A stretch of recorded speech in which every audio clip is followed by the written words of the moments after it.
আপনার নামটা কি? আমার নাম রুবি। হ্যাঁ, রুবি আপনি কি কোনো গার্মেন্টস চাকরি করেন? কোন গার্মেন্টসে? কলমলে। কলমালে অপারেটর।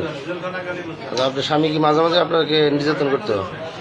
নিজের জন্য ওই ছেলেরা নিয়ে ওই একটু ঝামেলা করতাম। ছেলেরা যদি পড়াশোনা নিয়ে বা ওদের মানে মোবাইল টিপা নিয়ে একটু আমি ঝামেলা করতাম ওদের সাথে, তখন আমার সাথে ও ছেলেদের পক্ষ হয়ে মারতো, আমারই অত্যাচার করতো।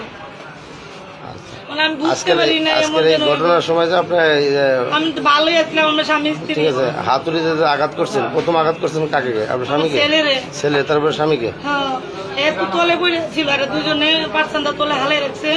আমি বাড়ি দিয়ে লাগছি, আমি রাগের ঠেলা আমি বাঁচতে পারছি না। এই যে হাতুরটা দিয়ে বাড়ি দিছি, এই হাতুরটা ওর আব্বু ছিল বাড়ি দেওয়ার লেগে, এটা আমি পারছে বাড়িতে নিছিলাম। পরে তো হেরে মারতেছে, আমার হাতে হাতুরটা ছিল তো আমি বাড়ি মারছি।